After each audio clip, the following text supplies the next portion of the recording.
আসসালামু আলাইকুম রহমতুল্লাহি অবরকাতুহু। সম্মানিত দর্শক, বাংলাদেশের রাজনীতি অনেকটা জলে কুমির ডাঙ্গায় বাঘের পর্যায়ে পড়েছে। আমাদের যে বাংলা প্রবাদ এবং প্রবচন, সেই প্রবাদ প্রবচনে বাংলাদেশের যে প্রকৃতি এবং পরিবেশ, সেই পরিবেশে আমরা প্রায়ই উভয় সংকটে পড়ে যাই। আপনি যদি ডান দিকে যান সেটি বিপদ, বাম দিকে গেলে আপদ। সামনে যদি যান গজব, পেছনে যদি যান সেই মৃত্যুকূপ। এরকম ঘটনা বাঙালির জীবনে বহুবার ঘটে জাতিগতভাবে বিভিন্ন সময়টাতে। তো এরকম একটি ক্রান্তিকালে এই সময়টিতে 2026 সনের জানুয়ারি মাসে আমরা এসে পৌঁছে গেছি মূলত আমেরিকার যে মিস্টার ডোনাল্ড ট্রাম্প তার আমেরিকা ফার্স্ট নীতির কারণে। তিনি এই মুহূর্তে তার নিজের অভ্যন্তরীণ রাজনীতি, তার নিজের ব্যক্তিগত কেলেঙ্কারি এবং আমেরিকার যে অর্থনীতি এবং সেই অর্থনীতির দেউলিয়াত্ব, এগুলো মোকাবেলা করার জন্য তিনি খুব দ্রুত সম্পদ অর্জন করতে চান। আর সেই সম্পদ অর্জনের জন্য তার কাছে এই মুহূর্তে মনে হয়েছে ভেনেজুয়েলা হলো তার কাছে একটা স্বর্ণের খনি, গোল্ড মাইন। মধ্যপ্রাচ্যের প্রায় সবগুলো দেশই এখন স্বয়ংসম্পূর্ণ, সেখানে যুদ্ধ চেষ্টা করে লাগানো যাচ্ছে না। সিরিয়াতে যে সরকার প্রতিষ্ঠিত হয়েছে বাশার আল আসাদকে হটিয়ে, সেখানে মার্কিন সমর্থন ছিল, কিন্তু এখন আবার সেই সরকারকে আনস্টেবল করার জন্য বাশার আল আসাদের সরকারের যে জেনারেল যারা আছেন প্রায় 40,000 সৈন্য, তারা আবার যুদ্ধ শুরু করেছে এবং সেখানে মার্কিন যুক্তরাষ্ট্রের কোনো লাভ হবে না, বরং ক্ষতি হয়ে যাবে। ইয়ামেনে যে যুদ্ধটি, প্রক্সি যুদ্ধটি তারা শুরু করেছিল, সেই যুদ্ধ থেকে তারা সরে এসেছে, কিন্তু এখন সেই যুদ্ধ মধ্যপ্রাচ্যের যে বর্তমান রাজনীতি, সেই রাজনীতির কারণে আবার নতুন করে ইয়ামেনে সেই যুদ্ধটা শুরু হয়েছে। মার্কিন যুক্তরাষ্ট্র যে গ্রুপটিকে সমর্থন দিতেন, সেই গ্রুপটিকে এখন সংযুক্ত আরব আমিরাত লুফে নিয়েছে। আর সংযুক্ত আরব আমিরাতের সাথে রিয়াদের অর্থাৎ সৌদি আরবের যে দীর্ঘকালীন মিত্রতা ছিল, সেই মিত্রতাটা এখন আবার অহিনকুল সম্পর্কে পরিণত হয়েছে। আমেরিকা চলে আসার পরেও ইয়েমেনের যুদ্ধ থামছে না। তারা ইরানের বিরুদ্ধে একটা খুব শক্তিশালী কিছু করতে চাচ্ছে এবং সেটা ইসরায়েলকে দিয়ে। কিন্তু এখন মধ্যপ্রাচ্যের যে একটা স্টেবল অবস্থা, এখানে আইএস নেই, এখানে বাশার আল আসাদ নেই, এখানে হুতি নেই। তো সেই অবস্থাতে এখন যিনি ইসরায়েলের প্রধানমন্ত্রী রয়েছেন মিস্টার নেতানিয়াহু, তিনি কোনো উপলক্ষ পাচ্ছেন না ইরানকে নিয়ে কোনো কিছু করার জন্য। এর ফলে কী হলো, ইরানের অভ্যন্তরীণ বিষয়ে হস্তক্ষেপ করা ছাড়া ইরানের সঙ্গে সরাসরি যুদ্ধ করা বা প্রক্সি যুদ্ধ চালানোর মতো কোনো উপলক্ষ আমেরিকা পাচ্ছে না। এবং সেটা আজকের এই যখন ভিডিওটা করছি, তখন 1950 সাল এবং 1979 সালের মতো প্রায় একই অবস্থা তেহরানে হচ্ছে।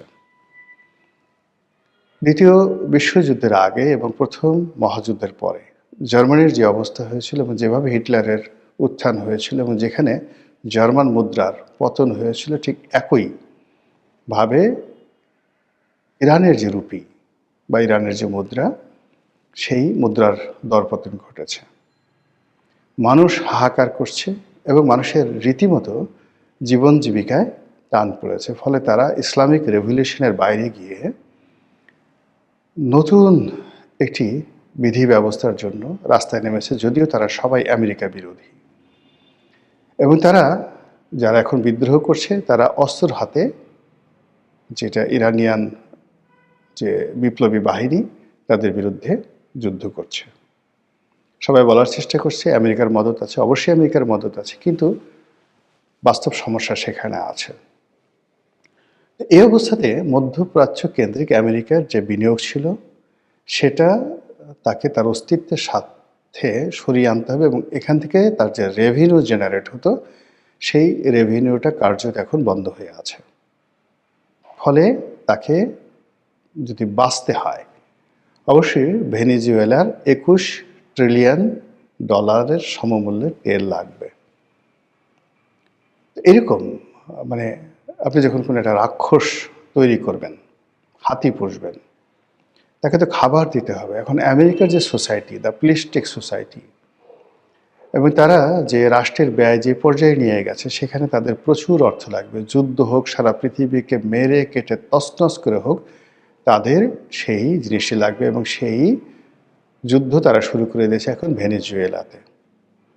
এরপরে তারা যুদ্ধ করতে চাচ্ছে একদম ইউরোপের সঙ্গে, তারপরে তারা যুদ্ধ করতে যাচ্ছে ভারতের সঙ্গে।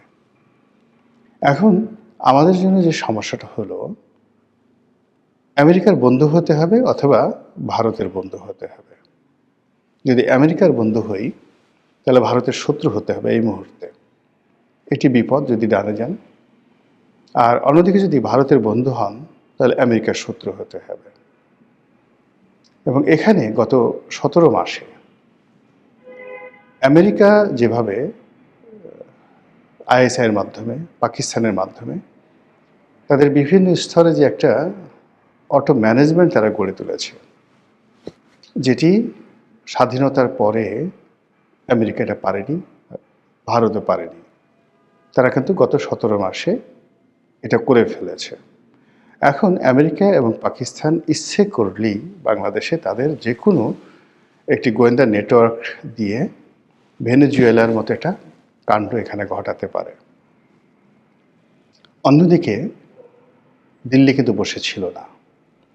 তারা গত 15 বছরে যেভাবে চোখ বুজে শেখ হাসিনার উপর নির্ভর করে তাদের অনেক কার্যক্রম তারা বন্ধ রেখেছিল, অনেক ব্যাপারে ঢিলেমি দিয়েছিল। এর কারণ হলো হুকুম দিলেই হয়ে যায়, সেখানে তো তাদের নিজেদের কোনো বিনিয়োগ করার দরকার পড়ে না। সেই কাজগুলো দিল্লি করার পরে যখন তাদের পুরো পররাষ্ট্রনীতি, কূটনীতি, তাদের যে গোয়েন্দা তৎপরতা বাংলাদেশকে ঘিরে সব কিছু মুখ থুবড়ে পড়ে যায় 2024 সালের আগস্ট মাসে। এর ফলে কি হলো, দিল্লিতে তোলপাড় শুরু হয়ে যায়। নরেন্দ্র মোদী সরকার, তার পররাষ্ট্র বিভাগ, তার সামরিক বিভাগ, বেসামরিক বিভাগ, সীমান্ত বাণিজ্য, সীমান্ত নিরাপত্তা সব মিলিয়ে তছনছ অবস্থা। তো সেখান থেকে তারা বাংলাদেশকে ভয় দেখিয়ে, তাপ দেখিয়ে, চাপ দিয়ে যে সম্পর্কটি স্থাপন করার চেষ্টা করেছিল, সেটা আসলে হয়ে ওঠেনি।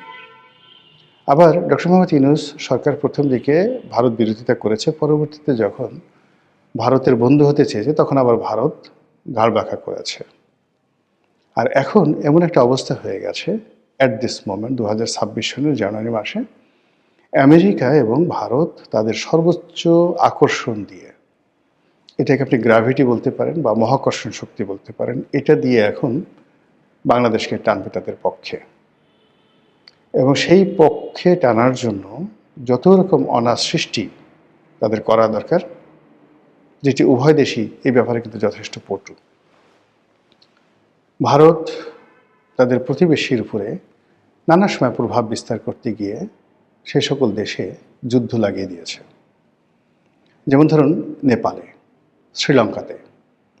এবং শ্রীলঙ্কাতে তারা শূন্য পাঠানোর ফলে সেখানে যে তামিলনাড়ুতে বা তাদের যে ভারতের তামিলনাড়ুতে এবং শ্রীলঙ্কার যারা তামিল জনগোষ্ঠী, সেখানে যে বিক্ষোভ এবং বিদ্রোহ শুরু হয়েছিল, তার কারণে রাজীব গান্ধীকে প্রাণ দিতে হয়েছিল এবং শ্রীলঙ্কার একজন প্রেসিডেন্টকেও কিন্তু মরতে হয়েছিল। তো কাজেই ভারত ঝুঁকি নিতে জানে।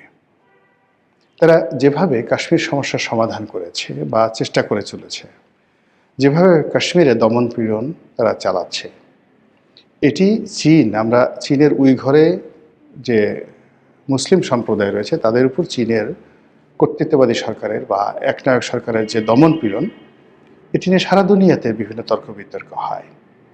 কিন্তু কাশ্মীরে ভারত যে কাজগুলো করে যাচ্ছে, সেই কাজের ব্যাপারে ভারতের ভিতরে এবং ভারতের বাইরে হোয়াট এভার মেবি যা কিছু হোক না কেন, ওটা ভারত ড্যাম কেয়ার।